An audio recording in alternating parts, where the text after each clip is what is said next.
Today on Storytelling for the Screen, 7 top tips to create a great story for your first film.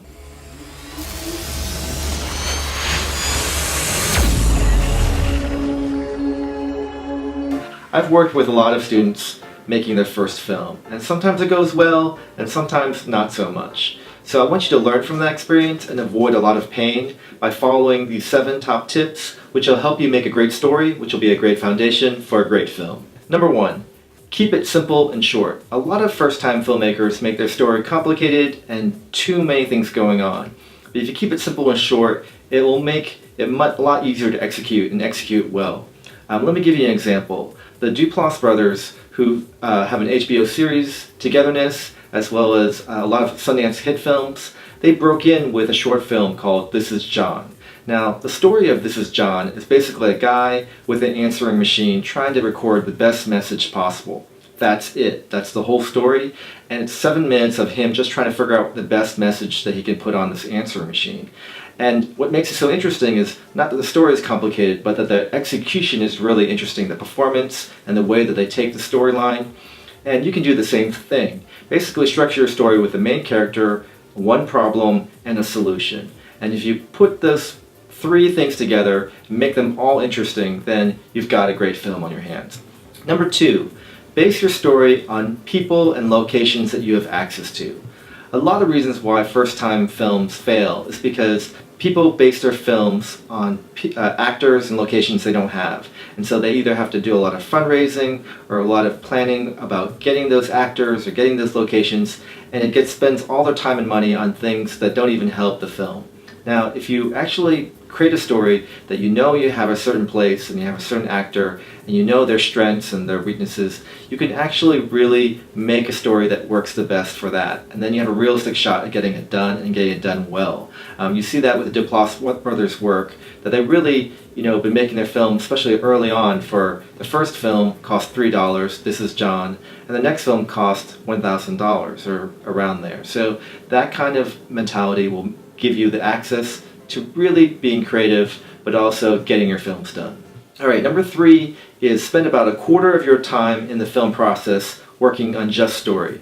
Now, a lot of beginning filmmakers just put together a story or script and then go right into shooting the film or preparing to shoot the film. And I feel like this is a mistake. That if you have mistakes in your story, you can't really fix that in the shooting and in the post-production, or it's a lot harder. If you spend a lot of time working on your script and your story, you can save yourself a lot of frustration later on. Pixar is a great example of this. They spend about 5 years on their films, and the first 2 years they're actually just focusing on story. And they basically come up with the story idea, create the story around it, create the script, actually put a mock version of it, show it to an audience, get feedback, and then they actually start all over again from ground zero and rebuild the story. And they do this about 6 different times. And so by the time they're done, they really have a strong story, and their track record really speaks for itself. So number 4 is study great filmmakers and create a story based on a scene or a short film by these great filmmakers. Now, I use this in my own class because I believe that when you're starting out, you really want to learn from the best. And by studying these films by great filmmakers and picking out a scene that you really like and adapting it and making your own, you're going to not only have the creativity of putting your own version of it, but then studying their work and really making those skills your own skills. So for example, we look in my first class, filmmaking class, Stanley Kubrick's The Shining. There's a great scene where this boy is in a big wheel exploring the hotel. And my students study this whole sequence of shots in the scene and then adapt it to their own films. And by doing this, they are really becoming stronger filmmakers through this exercise. Number 5, keep it personal. So I'm all for adapting other filmmakers' work when you're making your own film, but at the heart of it, you do want to make something that's really you and something that's very personal to your interests or what you care about. I'll give you an example. Jesse Rosenberg, one of my former students, did a really great film when he was in high school, dealing with a main character who finds out that his brother has just passed away. And in his grief, he actually finds much solace in meditating.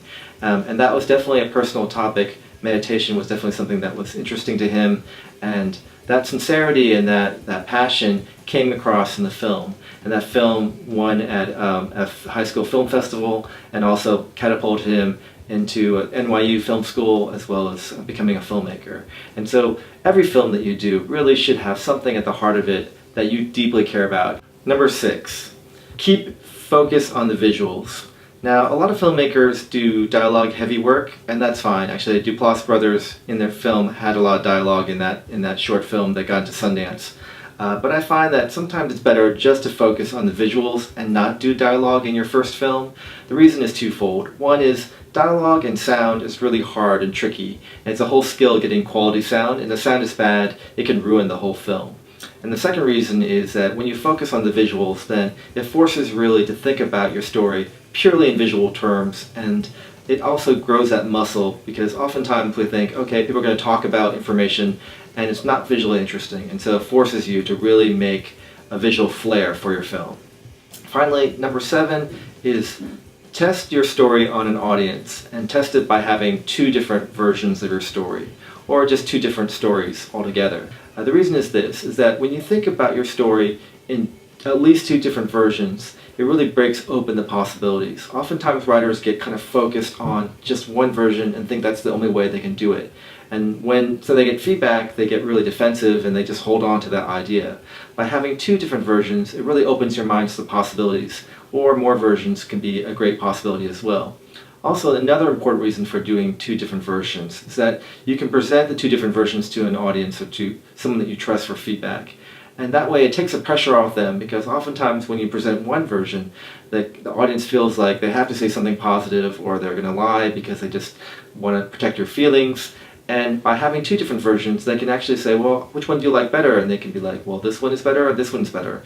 Either way you win, and you get honest feedback, so it takes away that pressure to just be nice or to paper over any problems that might be with the story.